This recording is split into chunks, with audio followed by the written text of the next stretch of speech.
only two animals on the planet that the Creator identified himself with. The first one is the eagle. The eagle. And the second animal is the lion.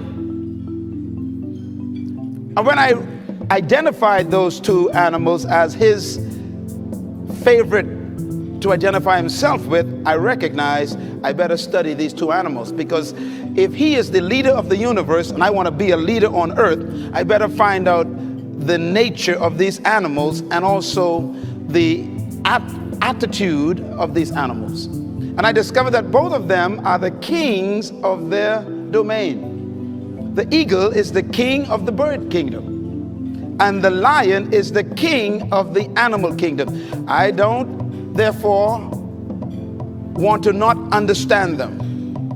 Well, I want to talk about the lion today, even though I can do a session on the eagle, which is very important. But let's talk a little bit about the lion. The lion has what I call the spirit of leadership. And this word spirit here is referring to attitude. Everybody say attitude. A leader has an attitude that makes him or her different from followers. And the lion exhibits that attitude. We have to cultivate the same attitudes that the lion has, because the lion apparently has been given the same attitudes that God himself identifies with, and he put it in these creatures. And apparently you and I are supposed to be the king of the animal kingdom, the rulers of all animals. So obviously we have somewhere trapped on the inside these same potential attitudes. Now, the lion is the king of the jungle, but the lion to me is a great source of encouragement to all of us. I want you to write this down. Remember this as long as you live. Number one, the lion is not the tallest animal in the jungle. Number two, the lion is not the largest animal in the jungle. Number three, the lion is not the heaviest animal in the jungle. Number four, the lion is not the smartest animal or the most intelligent animal in the jungle. And yet, the lion is the king. Tell your neighbor there's hope for you. That's right, because you ain't tall, you ain't smart, you ain't intelligent, you ain't the biggest, but you could be the leader. The lion, therefore, cancels all of your excuses for not becoming a leader.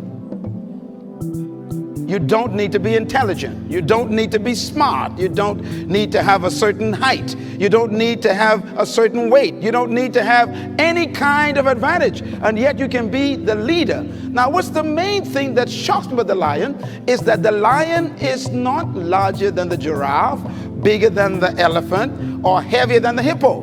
The lion is an amazing creature. He's not as smart as the hyena or the snake. And yet, when he shows up, they all run away. What makes the lion so unique? Well,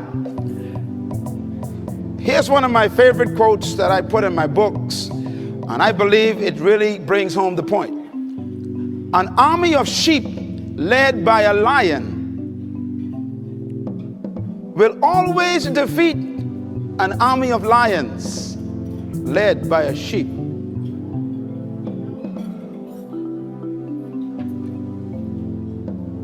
And the answers to that dilemma is this: because leadership can transform cowards into violent warriors. The right kind of leadership can transform a timid into bold people who are fearless. Leadership is that powerful. Leadership can walk into a camp of depressed people, and in 20 minutes they have turned on into unbelievable, powerful armies. Because leadership determines everything. Now, why would a lion become the king of the jungle when he has all of those limitations? He's not the tallest, not the strongest, not the smartest, not the heaviest, not the most intelligent, but yet he runs things. And that's because the lion has something that we need to capture. The lion is the king of the jungle because of one word: Attitude. Everybody say attitude.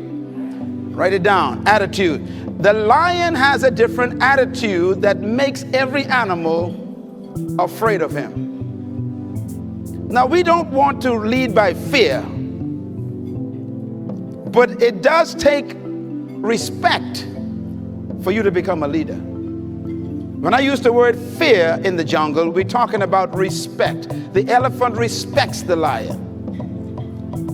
The hyenas respect the lion. The giraffes, they respect the lion. What makes these massive animals respect such a small cat? The attitude is the difference. For example, a lion will see an elephant, and the thing that comes to his mind, one word: lunch. Now, the elephant is 10 times the size of the lion, probably 50 times heavier, and has more power. One stomp of his feet could destroy the lion. But when the lion sees the elephant, he doesn't look at size and weight and strength and power. He looks at lunch. I could eat this thing. And he acts the way he thinks. Say it. He acts the way. You see, the size is not the problem. The weight of the elephant is not his concern. What makes him act is the way he thinks. And because he thinks he can eat the elephant, he attacks him.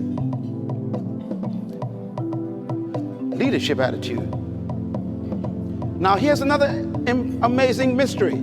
The elephant is larger, bigger, stronger, more powerful, heavier, and more intelligent. And yet, when the elephant sees the lion, one word comes to mind: eater. New word, write it down. Eater. In other words, the elephant is controlled by the way he thinks.